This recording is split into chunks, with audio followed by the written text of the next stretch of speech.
మిత్రులందరికీ స్వాగతం. ఈరోజు మనం 9వ తరగతి పద్య భాగంలోని స్నేహం అనే పాఠ్యభాగం గురించి తెలుసుకుందాం.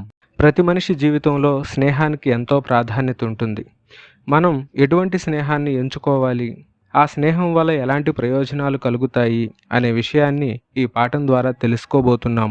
ప్రాచీన కాలం నుంచి ఆధునిక కాలం వరకు తెలుగు సాహిత్యంలో ఎంతోమంది కవులు స్నేహం యొక్క గొప్పతనాన్ని తమ పద్యాల ద్వారా తెలియజేస్తూనే ఉన్నారు. అటువంటి గొప్ప పద్యాలను ఈ పాఠంలో తెలుసుకోబోతున్నాం. పాఠ్యభాగ ప్రారంభంలో చదవండి చర్చించండి అనే శీర్షికలో అద్దేపల్లి రామ్మోహన్ రావు గారిచే రచించబడిన స్నేహం యొక్క గొప్పతనాన్ని తెలియజేసేటటువంటి కవిత గురించి చర్చించడంతో మన పాఠ్యభాగం ప్రారంభమవుతుంది. రామ్మోహన్ రావు గారి కవితను ఒకసారి పరిశీలిద్దాం. మంచిగా మాట్లాడితే స్నేహం కలుస్తుంది, మంచిగా ఉంటేనే స్నేహం నిలుస్తుంది. రైల్లో కొన్ని నిమిషాలు కలిసిన ఒక స్నేహం జీవిత మజిలీల్లోనూ అనుసరిస్తుంది. నీతో పాటే నడిచి వస్తున్న ఒక స్నేహం ఎన్నాళ్ళైనా రైలు పట్టాల్లాగానే సాగిపోతుంది. ఈ పాదాలలో కవి ఏం చెప్తున్నాడో ఒకసారి పరిశీలిద్దాం. మంచిగా మాట్లాడితేనే స్నేహం కలుస్తుంది, మంచిగా ఉంటేనే స్నేహం నిలుస్తుంది అన్న పాదాలలో మనం ఎదుటివారితో స్నేహంగా మెలగాలి అనుకున్నప్పుడు మన మాట తీరు ఏ విధంగా ఉండాలో తెలియజేస్తున్నాడు. మంచిగా మాట్లాడటం అంటే ఎదుటివారితో సౌమ్యంగా మాట్లాడటం. అలా మాట్లాడినప్పుడే మనకు ఎదుటివారు స్నేహితులవుతారు. అలాగే మనం మంచిగా ఉంటేనే స్నేహం నిలుస్తుంది అని అంటున్నాడు. అంటే నిస్వార్థంగా ఎదుటివారితో ఉన్నప్పుడు మాత్రమే మన స్నేహం ఇంకా ఇంకా బలవంతమవుతుంది. రైల్లో కొన్ని నిమిషాలు కలిసిన ఒక స్నేహం జీవిత మజిలీల్లోనూ అనుసరిస్తుంది. ఈ పాదాలలో కవి చెప్తున్న మాటలు చూడండి. రైల్లో అప్పుడప్పుడు మనతో ప్రయాణించే ప్రయాణికులతో మనకు స్నేహం మొదలవుతుంది. ఆ స్నేహం జీవితాంతం మనల్ని వదిలిపెట్టకుండా మనల్ని అనుసరిస్తూనే ఉంటుంది. నీతో పాటే నడిచి వస్తున్న ఒక స్నేహం ఎన్నాళ్ళైనా రైలు పట్టాల్లాగానే సాగిపోతుంది. ఈ పాదాలను పరిశీలించండి. మనకున్నటువంటి ఎంతోమంది స్నేహితుల్లో కొంతమంది మనతో స్నేహం చేస్తూ ఉన్నప్పుడు వారు నిస్వార్థంగా మనతో ప్రవర్తిస్తూ ఉంటారు. అలాంటి వారి స్నేహం ఎన్నాళ్ళైనా రైలు పట్టాల్లా దూరం అవ్వకుండా మనతో పాటు సాగిపోతూ ఉంటుంది. అలాంటి వారి స్నేహం మనకు చల్లని స్పర్శను అందిస్తుంది. ఒకడు హృదయాన్ని దాచిపెట్టుకొని బంగారు కాంతులతో కళ్ళు మిరుమిట్లు గొలుపుతాడు. క్రమంగా ఆ కాంతి మాసిపోతుంది. నీ కళ్ళ నిండా చీకటి నిండిపోతుంది. మరొకడు గంగోత్రిలా నీ గుండెను చల్లగా స్పృశిస్తాడు. క్రమక్రమంగా తడి విస్తరించి గంగానది అయి ప్రవహించి నీ జీవన తీరాల్లో పచ్చని పంటలు నింపుతాడు. ఒకడు హృదయాన్ని దాచిపెట్టుకొని బంగారు కాంతులతో కళ్ళు మిరుమిట్లు గొలుపుతాడు. అంటే మనతో స్నేహం చేయాలి అనుకున్న వ్యక్తి తనలో ఉన్నటువంటి చెడుని మనసులోనే దాచిపెట్టి పైకి నవ్వుతూ మనతో స్నేహాన్ని నటిస్తాడు.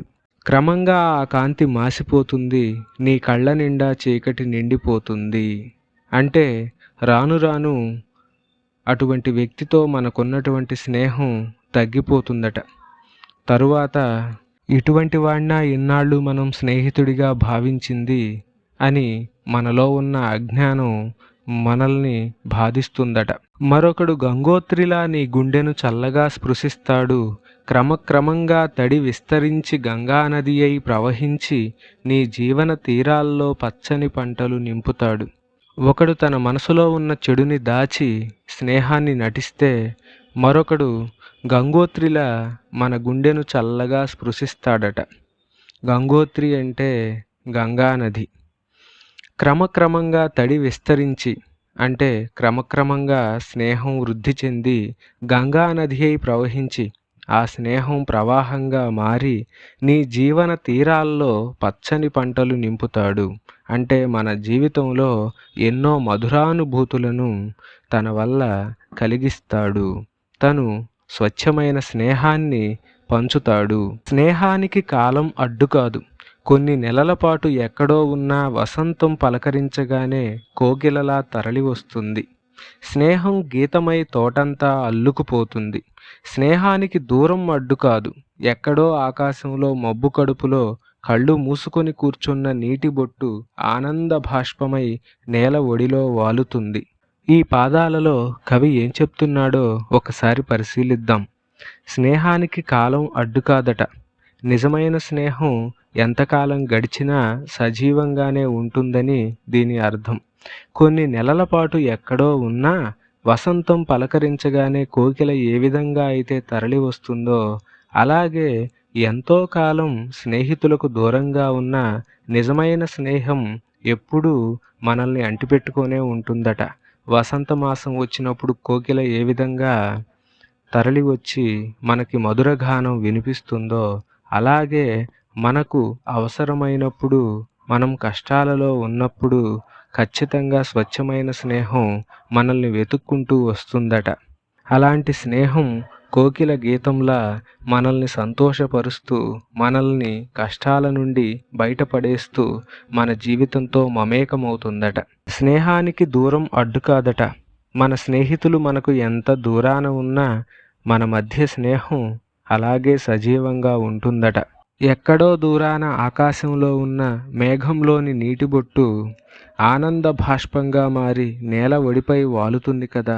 అదేవిధంగా మన స్నేహితులు ఎంత దూరాన ఉన్నా అవసర కాలంలో వారు మనల్ని చేరుతారట. అది స్వచ్ఛమైన స్నేహం యొక్క స్వభావమని కవి భావన. పిట్టలు చెట్టుతో స్నేహం చేసి ఆకాశంలోకి చొచ్చుకుపోవటం నేర్చుకున్నాయి. గాలి పూలతో స్నేహం చేసి సుగంధాల్ని విరజిమ్మటం నేర్చుకుంది. స్నేహంలో ఇచ్చిపుచ్చుకోవడాలు ఉచ్ఛ్వాస నిశ్వాసలంత నిశ్శబ్దంగా జరిగిపోతాయి. స్వార్థమే ప్రయోజనమైన స్నేహం సిమెంటు లేని ప్రాజెక్టులా కూలిపోతుంది. ఈ పాదాల ద్వారా కవి తెలియజేస్తున్న సందేశాన్ని విందాం. పిట్టలు చెట్టుతో స్నేహం చేసి ఆకాశంలోకి చొచ్చుకుపోవటం నేర్చుకున్నాయి అనే మాటల ద్వారా చెట్టు యొక్క సహజ స్వభావం ఆకాశం వైపు ఎదగటం. ఎప్పుడైతే పిట్టలు చెట్టుని స్నేహంతో ఆశ్రయించాయో, పిట్టల యొక్క సహజ స్వభావం కూడా పైకి ఎగరటంగా మారిందని కవి యొక్క భావన. అంటే మనం మంచివారితో స్నేహం చేస్తే మంచి మనసుని పెంపొందించుకుంటాం, మంచి పనులు చేస్తాం, మంచి అలవాట్లు చేసుకుంటాం. అది వారిలో ఉన్నటువంటి గొప్ప స్నేహానికి సూచికం. గాలి పూలతో స్నేహం చేసి సుగంధాల్ని విరజిమ్మటం నేర్చుకుంది అని కవి అంటున్నాడు. అంటే గాలి పూలు స్నేహంగా ఉంటున్నాయట. పూల యొక్క సువాసన పూలతో స్నేహం చేసిన గాలికి కూడా వ్యాపించిందట. అంటే పూల సువాసన గాలిలో చేరింది. పూల యొక్క సువాసన ప్రభావం గాలి మీద కూడా ఉంది. ఈ వాక్యాలను బట్టి మనం ఏం తెలుసుకుంటున్నామో ఒకసారి చూద్దాం. మనం ఒకవేళ చెడ్డవారితో స్నేహం చేస్తే వారిలో ఉన్న చెడు మనలో ప్రవేశిస్తుంది. అలాగే మనం మంచివారితో స్నేహం చేస్తే వారిలో ఉన్న మంచి మన మీద ప్రభావాన్ని చూపుతుంది, మనల్ని కూడా మంచి దారిలో నడిపిస్తుంది. కాబట్టి ఎప్పుడూ మంచివారితో స్నేహం చేయాలి అని కవి సందేశం. స్నేహంలో ఇచ్చిపుచ్చుకోవడాలు ఉచ్ఛ్వాస నిశ్వాసలంత నిశ్శబ్దంగా జరిగిపోతాయి అని కవి అంటున్నాడు.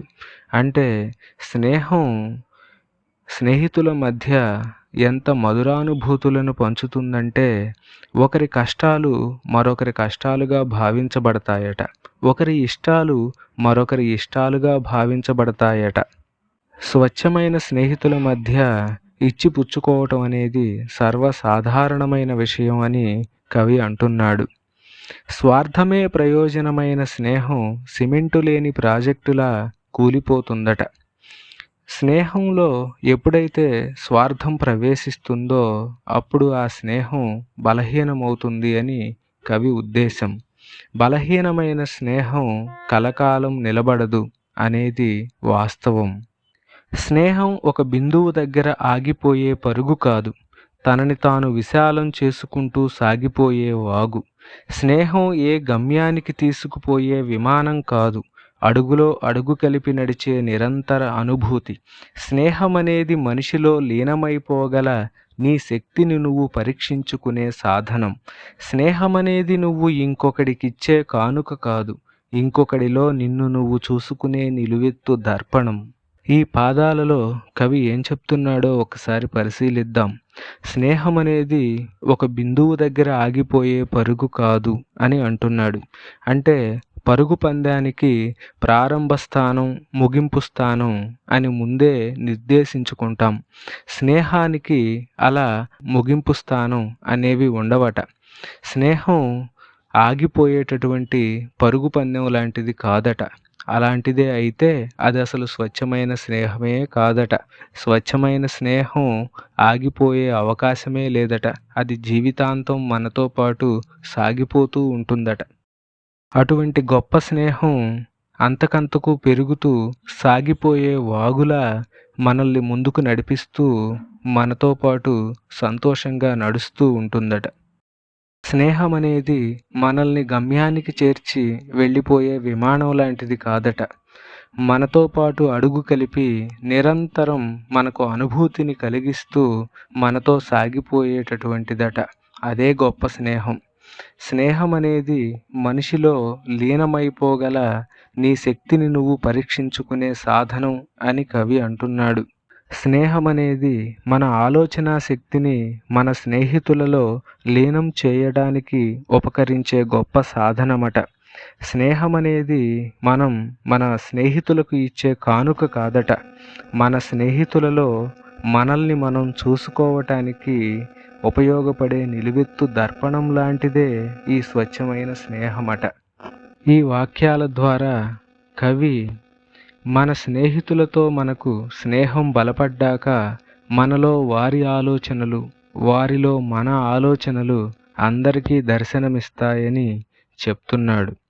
ఇప్పుడు కవిత ఆధారంగా ఇచ్చినటువంటి ఆలోచనాత్మక ప్రశ్నలను ఒకసారి పరిశీలిద్దాం.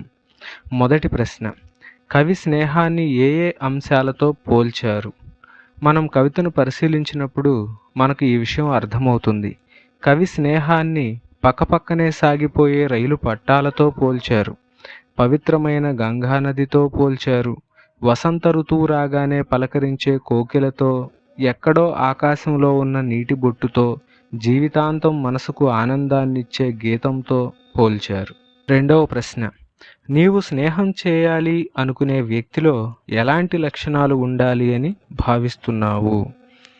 దీనికి నేను స్నేహం చేయాలనుకునే వ్యక్తి మంచి మనసు కలవాడై ఉండాలి, నాకు తెలియని వాటిని తెలియజెప్పాలి, నాలో దోషాలని గుర్తించినప్పుడు వాటిని సరిచేయాలి, నాలోని భయాన్ని తొలగించి ధైర్యం చెప్పాలి, నన్ను దారి తప్పినప్పుడు మందలించాలి. ఇలాంటి లక్షణాలు నేను స్నేహం చేయాలి అనుకునే వ్యక్తిలో ఉండాలని భావిస్తాను. సాధారణంగా ఎవరైనా స్నేహం చేయాలనుకునే వ్యక్తిలో ఇలాంటి లక్షణాలనే కోరుకుంటారు. ఇప్పుడు మనం స్నేహం పాఠ్యభాగ ఉద్దేశం గురించి తెలుసుకుందాం. విశ్వాసం లేకుండా స్నేహం ఉండదు అన్నాడు గౌతమ బుద్ధుడు. మనిషికి అవసర కాలంలో ఆదుకున్న మిత్రుడి కన్నా ప్రియమైనది ఏదీ ఉండదు అన్నాడు గురునానక్. కష్టకాలంలోనే మనకు నిజమైన మిత్రుడెవరో తెలుస్తుంది అన్నాడు గాంధీజీ. స్నేహం ప్రతి వ్యక్తి జీవితంలో మధురమైన అనుభూతిగా నిలుస్తుంది. ఆటపాటలాడే వయస్సులో మొగ్గలా ప్రారంభమై మహావృక్షంలా ఎదిగి జీవితాంతం తోడుగా నిలుస్తుంది. కొందరితో స్నేహం మనల్ని అత్యున్నత శిఖరాలకు చేరిస్తే, కొందరితో స్నేహం అధఃపాతాళానికి తొక్కేస్తుంది.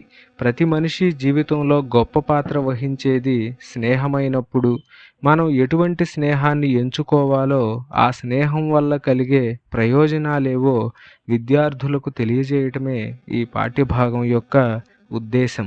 ఉద్దేశాన్ని వివరంగా తెలుసుకునే ప్రయత్నం చేద్దాం. గౌతమ బుద్ధుడు విశ్వాసం లేకుండా స్నేహం ఉండదు అని అన్నాడు. అంటే స్నేహంలో ఒకరి పట్ల ఒకరికి విశ్వాసం ఉండాలి. విశ్వాసం లేనినాడు ఆ స్నేహమే ఉండదు.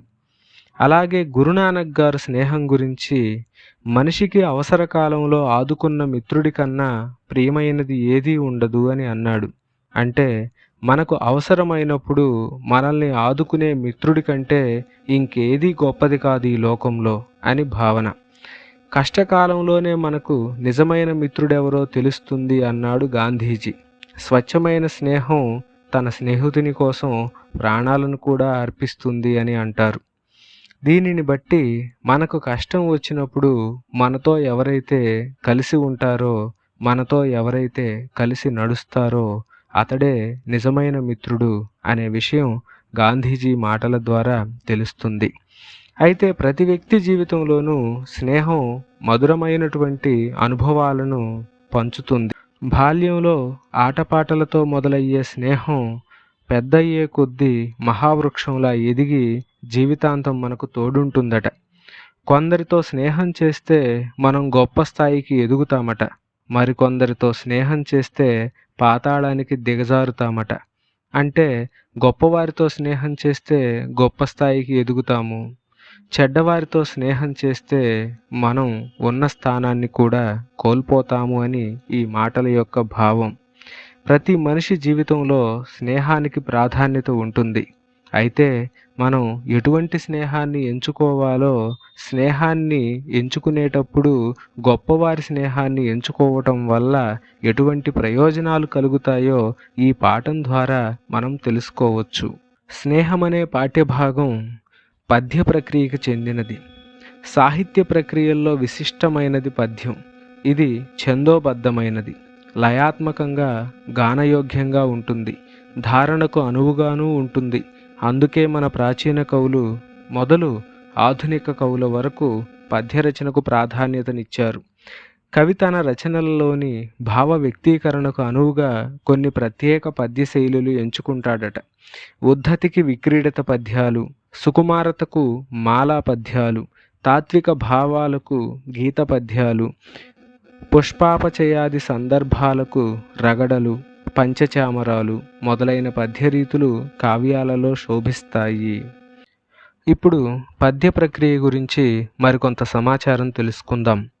1000 సంవత్సరాల తెలుగు సాహిత్య చరిత్రలో పద్యానికి ప్రత్యేకమైన స్థానం ఉంది. ఇది ఛందస్సుతో కూడుకొని ఉంటుంది. అంటే యతి, ప్రాస, గురువులు, లఘువులు వంటి నియమాలతో కూడుకొని ఉంటుంది. అదేవిధంగా లయాత్మకంగా పాడుకోవటానికి వీలుగా ఈ పద్యం అనేది ఉంటుంది. అలాగే పద్యం నేర్చుకున్న తరువాత అది ఎక్కువ కాలం మనకు గుర్తుండి ఉంటుంది. దీనినే ధారణ అని అంటాం. అందుకే మన ప్రాచీన కవుల మొదలు ఆధునిక కవుల వరకు ఎంతోమంది పద్యం రాయటానికి ప్రాధాన్యతనిచ్చారు. కవి తన మనసులోని భావాలకు అనుగుణమైనటువంటి పద్యాలను ఎంచుకుంటాడట. ఒకవేళ ఉద్ధృతమైన భావాలను చెప్పాలనుకుంటే శార్దూల విక్రీడితము, మత్తేప విక్రీడితము వంటి పద్యాలను ఎంచుకుంటాడట. సుకుమారమైన భావాలను చెప్పాలనుకున్నప్పుడు చంపకమాల పద్యాన్ని, అలాగే ఉత్పలమాల పద్యాలను ఎంచుకుంటాడట. అలాగే తత్వానికి సంబంధించినటువంటి సత్యాన్ని తెలియజేసేటటువంటి భావాలను చెప్పాలనుకున్నప్పుడు తేటగీతి పద్యాలు, ఆటవెల్లది పద్యాలను ఎంచుకుంటాడట. అదేవిధంగా పూలు కోయడము, పూజ చేయటము వంటి సందర్భాలను తెలియజేయాలనుకున్నప్పుడు రగడలు, పంచచామరాలు అనే పద్య రకాలను ఎంచుకుంటాడట. ఇవి ఆయా భావాలను మనసుకి హత్తుకునేలా తెలియజేయగలవని కవుల యొక్క భావన. ఇప్పుడు స్నేహం అనే పాఠ్యభాగాన్ని రచించినటువంటి కవుల గురించి తెలుసుకుందాం. ప్రస్తుత పాఠ్యభాగం నన్నయ, తిక్కన, పోతన, కందుకూరి రుద్రకవి, తెనాలి అన్నయ్య కవి, విశ్వనాథ సత్యనారాయణ రచించిన గ్రంథాలలో నుండి ఎంపిక చేసిన పద్యాలతో రూపొందింది. ఆదికవి బిరుదాంకితుడైన నన్నయ శ్రీ రాజరాజ నరేంద్రుని ఆస్థాన కవి. ఇతను 11వ శతాబ్దికి చెందినవాడు. కవి బ్రహ్మ బిరుదాంకితుడైన తిక్కన మనుమసిద్ధి ఆస్థాన కవి. ఇతను 13వ శతాబ్దికి చెందినటువంటి వాడు.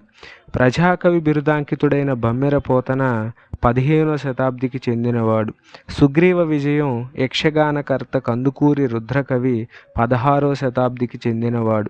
సుదక్షిణా పరిణయం గ్రంథకర్త తెనాలి అన్నయ్య కవి 16వ శతాబ్దికి చెందినవాడు. విశ్వనాథ సత్యనారాయణ కవి సామ్రాట్ బిరుదాంకితుడైన విశ్వనాథ సత్యనారాయణ 10/9/1895 సంవత్సరంలో కృష్ణా జిల్లా నందమూరులో జన్మించారు. తండ్రి శోభనాద్రి, తల్లి పార్వతి. తిరుపతి వెంకట కవులలో ఒకరైన చెళ్లపిళ్ల వెంకట శాస్త్రి వద్ద హైస్కూల్ విద్యను పూర్తి చేశారు. అధ్యాపకునిగా పనిచేసిన వీరు రచించిన శ్రీమద్ రామాయణ కల్పవృక్షం కావ్యానికి జ్ఞానపీఠ పురస్కారం పొందారు. వేయి పడగలు, కిన్నెరసాని పాటలు, కోకిలమ్మ పెళ్ళి, ఏకవీర మొదలైనవి వీరి యొక్క ప్రముఖ రచనలు. ఇంతటితో స్నేహం పాఠ్య భాగానికి సంబంధించిన మొదటి భాగం పూర్తయింది. రెండవ భాగంలో మిగిలిన పాఠ్యాంశం గురించి తెలుసుకుందాం. ఈ వీడియో మీకు నచ్చినట్లయితే లైక్ చేయండి. ఛానల్ని వెంటనే సబ్స్క్రైబ్ చేయండి. మీ చంద్ర పోలినేని.